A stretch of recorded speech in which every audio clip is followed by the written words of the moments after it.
tema que vamos a trabajar el tema de hoy es acerca del Imperio Wari. Muy bien. Para poder comprender el surgimiento, la parte histórica de Wari, hay que recordar las influencias que recibió Wari. El Imperio Wari, cuando se forma, no aparece como un gran imperio. Wari era un pequeño pueblo, pero este pequeño pueblo que se desarrolla en la región altoandina recibe influencia de otras culturas que ya existían en ese tiempo. Así que los waris van a aprender de tres culturas: de los Tiahuanaco, de los Nazca y de los Warpa. La cultura wari va a aprender de los Tiahuanaco la religión, sus dioses, por ejemplo. Si comparamos los dioses Tiahuanaco y los dioses wari, van a ser prácticamente iguales.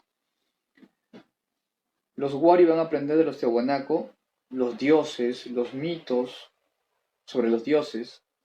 Van a aprender también la iconografía de estos dioses. Por parte de Nazca, los wari van a aprender a elaborar cerámicas, textilería con el estilo Nazca, o sea, un estilo donde se utilizan mucho los colores, donde tienen diversas formas las cerámicas.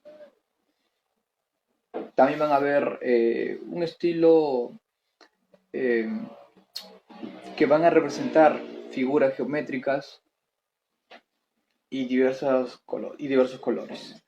Y por parte de los Warpas van a aprender cómo se distribuye un pueblo, cómo se organiza un pueblo.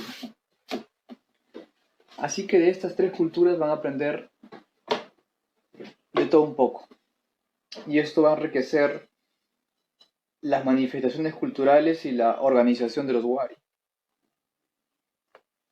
Aquí podemos observar en la diapositiva los elementos que representan a cada cultura que va a influenciar en Wari. Por ejemplo, tenemos al dios Huiracocha, que es el dios que representa a Tiahuanaco y que va a influenciar en Wari. Por parte de Nazca tenemos la cerámica con figuras geométricas que representan dioses, que representan varios colores.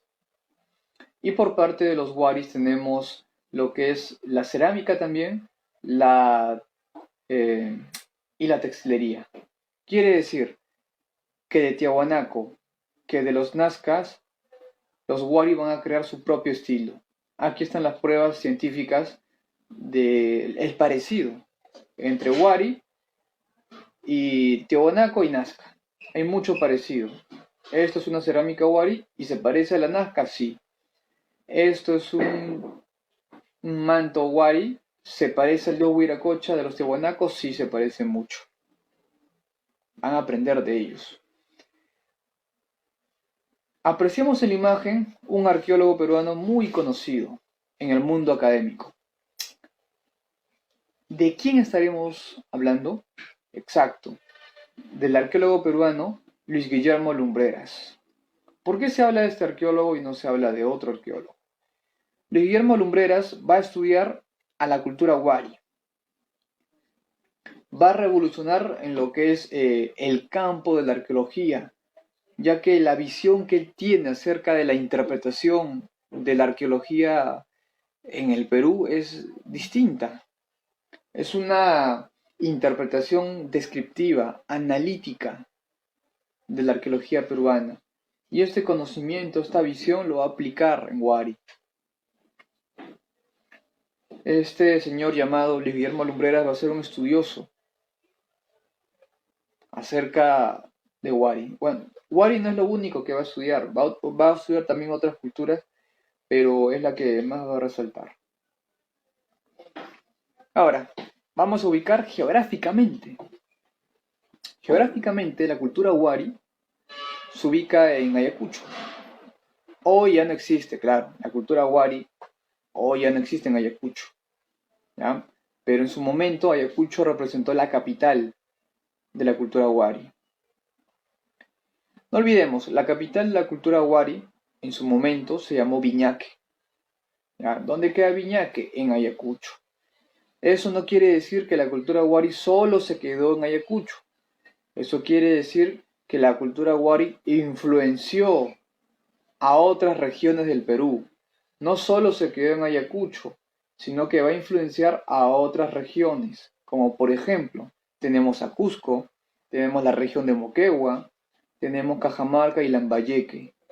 Todo lo que vemos en esta imagen, en esta diapositiva, con bordes rojos, todo esto representa todas las regiones donde la cultura wari, donde el imperio wari influyó. Toda esta parte va a ser influenciada por wari.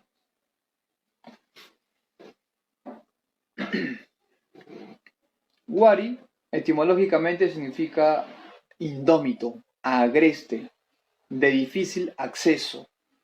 Eso significa wari. No olvidemos que la zona que va a ser conquistada por el imperio wari va a ser una zona de difícil acceso, va a ser seca y un poco árida. Por lo tanto, el hombre de wari tenía que ingeniárselas, tenían que aplicar técnicas hidráulicas y agrícolas para poder cosechar. Y por supuesto que van a aprender de los mejores, que van a ser los Tiahuanaco y luego los Nazca. En la parte político-militar, como todo imperio debe tener, y va de la mano siempre, con la parte militar y la parte religiosa. Por lo tanto, el Estado Wari o el Imperio Wari fue un estado teocrático militar. ¿Ok? Un estado teocrático militar, donde los militares, con ayuda de los sacerdotes, podían someter y tener controlados al pueblo. Aquí aparece en este tema un término llamado las cabezas de región o cabeceras de región. Nos preguntamos, ¿una cabeza de región? ¿Qué será una cabeza de región? Una cabeza de región son ciudades, son varias ciudades. Dentro de todo el Imperio Wari son varias ciudades. La pregunta ¿es cualquier ciudad? No. Las cabeceras de región son ciudades muy importantes para el Imperio Wari.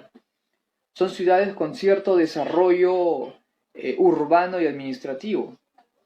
Esas pequeñas ciudades o medianas ciudades van a ser los nexos, los puntos donde se va a poder administrar todo el Imperio Wari. Así que son ciudades muy importantes, ya que mueven la economía, como se dice. Ejemplo, en la actualidad, para que me entiendan. Las cabeceras de región en la actualidad, o sea, las ciudades importantes en el Perú, donde hay mayor desarrollo económico, son, por ejemplo, Lima, Arequipa, Trujillo, Junín, Cusco, ¿ya? Son ciudades que destacan por el desarrollo económico y por la gran actividad comercial. ¿Ok?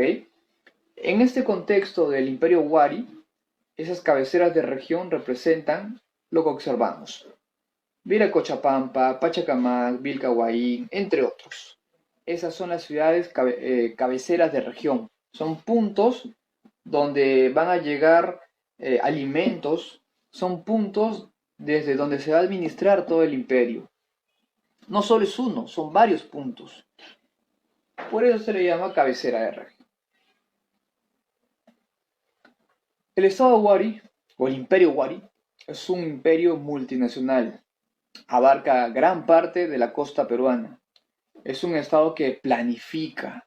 El Imperio Wari no simplemente porque un día se le ocurrió decide atacar, no.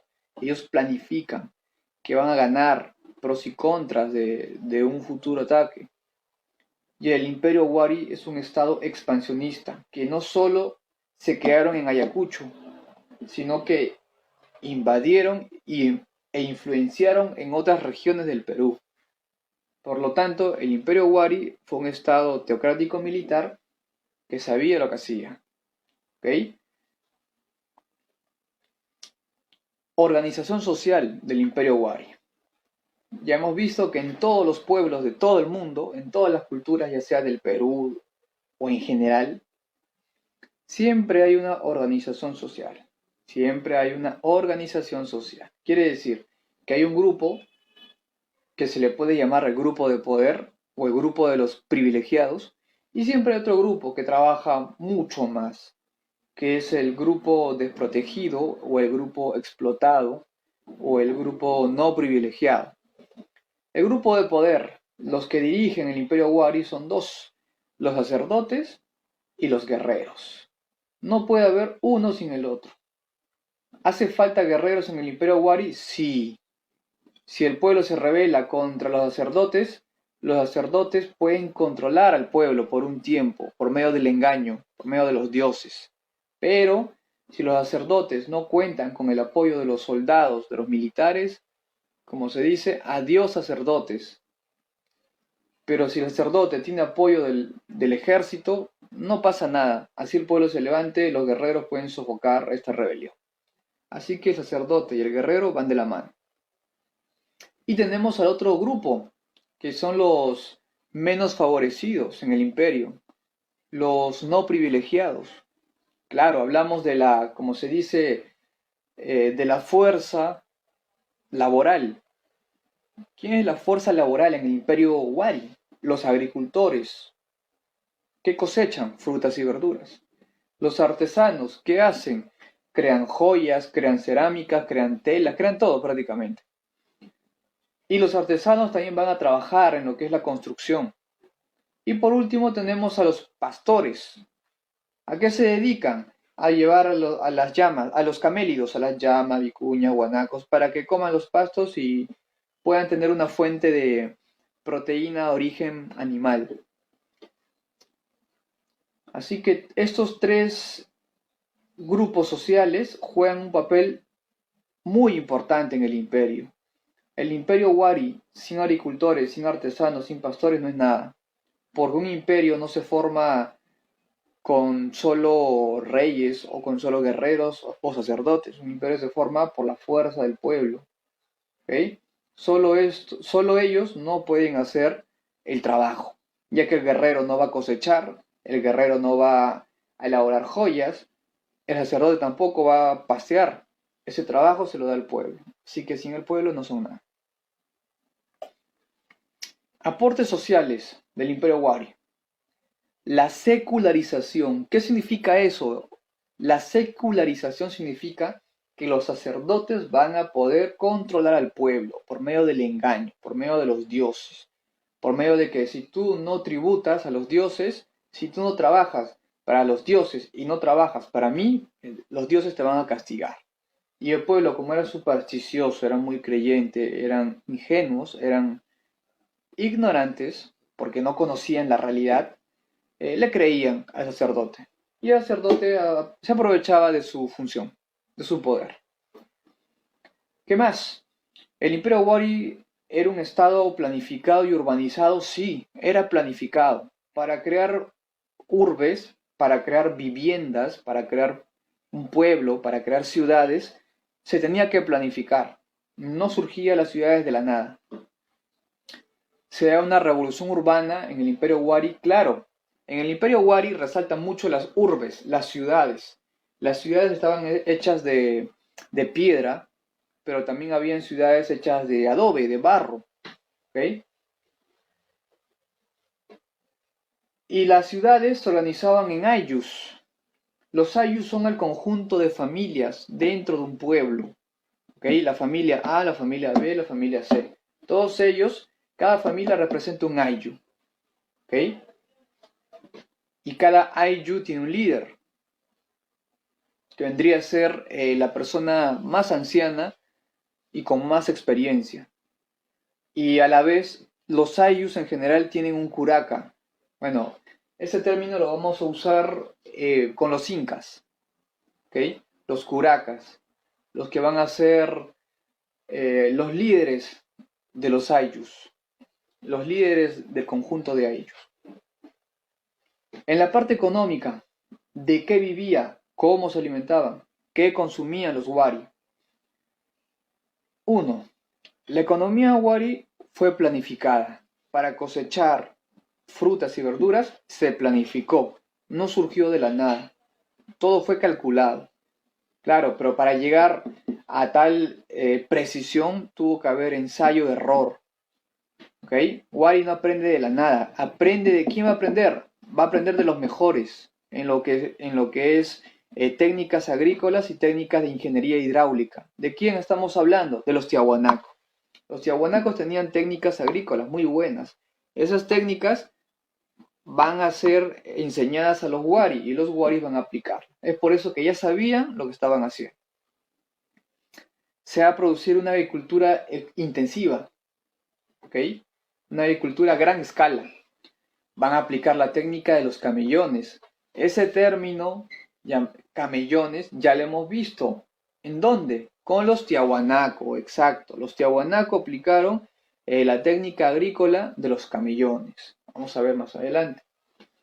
La producción era masiva. Imagínense cuánto alimento se necesitaba para proveer a toda la población del Imperio Wari. Lo bueno del Imperio Wari es que también aplicaban los famosos pisos ecológicos. En diversas zonas de todo que eran parte del Imperio Wari, lo bueno era que había diversas temperaturas y la altitud no era igual. El clima era distinto. No podemos comparar el clima eh, que se da en la costa con el clima de la región andina. Y no podemos hablar tampoco de los tiempos, que son muy variantes. Así que cada zona es buena para cada tipo de vegetal. Y todo esto conocía el Imperio Wari. Lo conocían muy bien. El intercambio comercial, exacto. No existía moneda en el Imperio Wari, pero ¿cómo yo podía conseguir productos? Por el trueque. El trueque es la forma de intercambio más antigua del Perú pre-inca. Todo era por trueque. La parte de la agricultura, ya hemos visto. Entre los Wari y los Tiahuanaco hay mucho parecido, sobre todo en la parte andina. El hombre de Wari se alimentaba de quinoa, papa, maíz o yuco. Es como se dice, el parecido es casi igual, ya que el hombre de Tiahuanaco se desarrolló en el altiplano peruano, en la región andina, y la cultura Wari también tiene origen andino, pero, acá está la diferencia.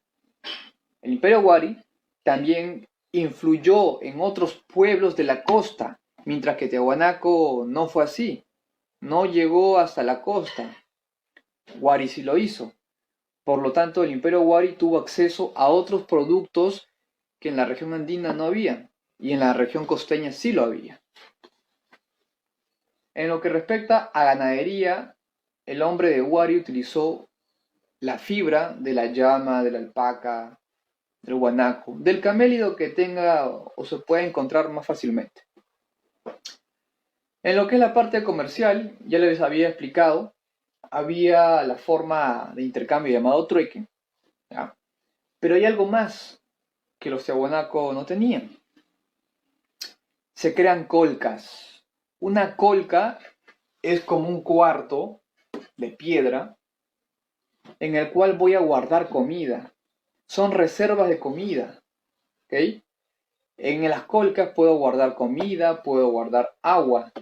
Y las colcas se encuentran cada cierto tramo. Por ejemplo, es como si les dijera, tengo una carretera y cada 2 kilómetros va a haber una colca. Avanzas 2 kilómetros más, otra colca. ¿Para qué sirven las colcas entonces? ¿Para qué se crearon? ¿Por qué se crearon? Las colcas se van a crear como un almacén en caso de que tú realices trayectos muy largos, tengas comida, pues. Porque en esa carretera, en ese camino, no va a haber nadie que te dé comida. Entonces, vamos a construir almacenes de comida para cuando tú pases por esos caminos puedas alimentarte y no te falte la comida ni el agua. Ahora vemos al guaruguaru, que ya lo hemos visto en la cultura anterior, en la cultura de Tiahuanaco. Como nos explicaba, el Imperio Wari aprende de los Tiahuanaco, aprende, es influenciada por Tiahuanaco, ¿ya? Es influenciada por los Huarpas, es influenciada por los Nazca, pero en la parte agrícola van a aplicar la técnica de los Tiahuanaco, el Waru. Waru, como observamos en la imagen, es una técnica agrícola en el cual se hace caminos de agua, ¿ya? Por ejemplo, toda esta es la tierra, ¿ya? ¿Qué es lo que voy a hacer? Voy a hacer caminos, redes, y va a haber una porción de tierra que va a estar aparentemente sobre el agua, ¿ya? Y lleno todo lo demás con agua. ¿Cuál es el objetivo de crear o utilizar la técnica del Waru? El objetivo es la calidez que genera esta técnica. ¿Cómo es eso? Ustedes saben que en la región andina, sobre todo la zona circundante a Puno, ocurren las heladas. Las heladas, cuando ocurren las heladas, la temperatura baja y el agua se solidifica, se vuelve en estado sólido. Imagínense, yo voy a cosechar cierto tipo de plantas, ¿ya? Y el agua se endurece, se solidifica, la planta se va a morir. Toda mi cosecha se va a arruinar, toda. Voy a pasar hambre si es que no almacené comida. Para evitar eso, el hombre de Wari, como ya conoce la técnica del camellón, porque los tiahuanaco le enseñaron, ¿qué es lo que van a hacer? Voy a llenar de agua las tierras, no todo, sino una parte, y cuando lleguen las heladas, ¿ok? Esta agua se va a conservar mejor, ¿ok? Va a generar que durante el día el agua absorba la radiación solar y durante la tarde y durante la noche el agua no se va a congelar, sino que al absorber radiación y al tener esta forma, las tierras, las plantas van a absorber el agua. No agua congelada, sino agua en estado líquido. Esta forma permite al absorber mejor la radiación y en la noche liberar calor y evita que las plantas se mueran. ¿Ok? Es por eso que se le da el nombre de waru o camellones. Tienen como la forma de una joroba de un camello. Esa va a ser la técnica más eficaz para luchar contra las bajas temperaturas. Aquí vemos el ejemplo de cómo se hace un camellón. Camellón porque tiene la forma de un cabello. Durante el día hay una parte de la tierra que se inunda con agua. Durante el día. Las plantas pueden absorber agua tranquilamente. Y durante la noche esta agua que almacenó calor, producto de que en el día sale el sol, en la noche libera el calor. Por eso el agua tiene una propiedad. Dentro de muchas propiedades que tiene el agua está la propiedad termorreguladora. ¿Qué cosa es termorreguladora? Es almacenar radiación o calor y luego liberar. Es por eso que la planta no se muere. Las heladas no van a matar a la planta porque van a absorber radiación, el agua y luego liberar el calor. Por eso la planta sobrevive. Bueno, aquí vemos los waru o camellones. Tenían esta forma. Llegaban hasta los 100 metros, ¿ok? De largo y de 4 a 10 metros de ancho. Estos eran los camellones. Muy bien, eso sería todo. Nos vemos en una siguiente